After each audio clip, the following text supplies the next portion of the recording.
BDT গেমে কীভাবে আপনারা ডিপোজিট করবেন সঠিক নিয়মে 100% এখানে ডিপোজিট আপনাদের আসবে। আপনারা অনেকে জানেন না কীভাবে ডিপোজিট করতে হয়, বা অনেকে এখানে ডিপোজিট করার পরে কিন্তু আমাদের টাকা আসে না। তো আমি যে প্রসেসটা দেখাচ্ছি এই প্রসেসটা আপনারা ফলো করবেন। তো দেখেন, আপনারা ফার্স্ট অফ অল চলে আসবেন হচ্ছে অ্যাকাউন্টটা কোথায় পাবেন? এই যে নিচে যে অ্যাকাউন্ট অপশন আছে, এই অ্যাকাউন্টে ক্লিক করুন। ক্লিক করার পরে আপনারা চলে আসবেন এই যে ডিপোজিট অপশন, এই যে ডিপোজিট অপশনে আপনারা ক্লিক করবেন। আপনি কোন মেথডের মাধ্যমে এখানে ডিপোজিট করতে চান। তো দেখেন এইখানে আপনি ব্যালেন্স দিতেন 40 টাকা। আচ্ছা, এখন আপনি এখানে বিকাশ, নগদ, রকেট, উপায় এমনকি ইউএসডিটির মাধ্যমে ডিপোজিট করতে পারবেন, যে কোনো মেথডের মাধ্যমে। তো এখানে যদি আপনি বিকাশে ক্লিক করেন সেম মেথড পাবেন। মাঝে মধ্যে দেখবেন এখানে অনেকগুলো সংখ্যা থাকবে, অনেক সময় 2টা থাকবে, 4টা থাকবে, 5টা থাকবে। তো আমি আপনাদের যে 2টা অপশনের মাধ্যমে সবসময় ডিপোজিট করতে বলবো সেটা দিয়ে করবেন। আচ্ছা, তো এখন আমি ধরেন সাপোজ বিকাশের মাধ্যমে করব। তো বিকাশের মাধ্যমে আপনার 2টা রুলস সবসময় ফলো করবেন। এক হচ্ছে WPP, আরেক হচ্ছে EPBDT। যেটা এই 2টা আপনার রুলস ফলো করবেন। কেন করবেন? এই 2টা হচ্ছে সেম, আর বাদ বাকি যেগুলো সেগুলোতে ডিপোজিট করার দরকার নাই।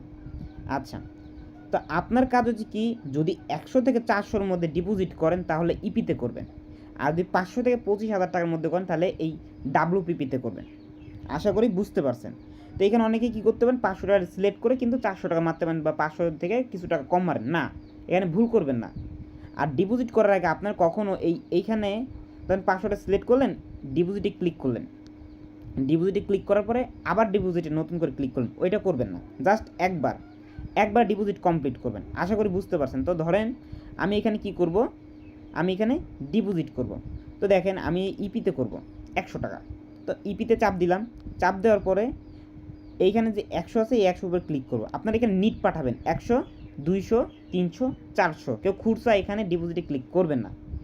আচ্ছা, ডিপোজিটে ক্লিক করলাম।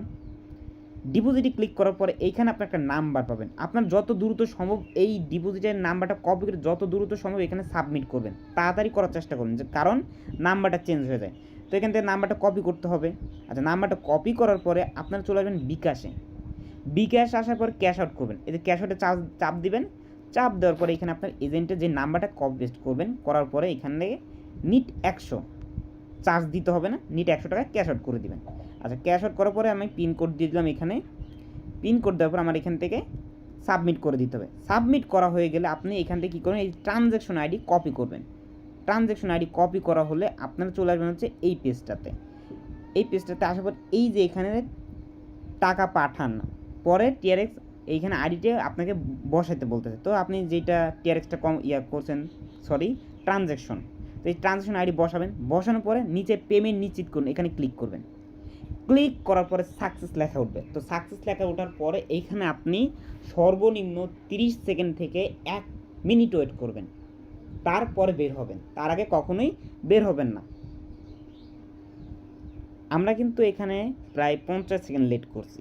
আচ্ছা, এবার আমার কাজ কি, রিফ্রেশ মারতে হবে। এই যেভাবে অ্যাকাউন্ট ধরে নিচের দিকে টান দিবেন, একটা রিফ্রেশ মারবেন, 2টা রিফ্রেশ মারবেন, 3টে মারবেন। আর আপনার যদি রিফ্রেশ না হয় এতে কোনো সমস্যা নেই, আপনি এখন কী করবেন, ব্যাক বাটনে চাপ দেবেন। এইভাবে একটা ক্লিক করবেন। ক্লিক করার পরে আবার আস্তে করে একটা ক্লিক করবেন, আবার একটা ক্লিক করবেন, দেখবেন অ্যাড হয়ে গেছে। এই দেখেন আমার কিন্তু 140 টাকা ছিল, 40 টাকা ছিল, 140 টাকা হয়ে গেছে। মানে কি আমি ডিপোজিট 100 করে ফেলছি। তো আমি যদি ডিপোজিটে ক্লিক করি, এই দেখেন ডিপোজিট হিস্ট্রিতে যদি চলে যায়, এখানে কিন্তু আমার কমপ্লিট হয়ে গেছে। দেখছেন এখানে টাইম দেখেন, ফলো করেন, এদের টাইম এখানে টাইম দেখেন, বুঝতে পারছি। এই সেমভাবে আপনারা এখানে ডিপোজিট করবেন, একটা টাকাও আপনার আটকাবে না। যাদের ফেল আসে এইভাবে ডিপোজিট করবেন, 100% আপনার টাকা এখানে ব্যাক আসবে। আশা করি বুঝতে পারছেন ফুল ভিডিওটা।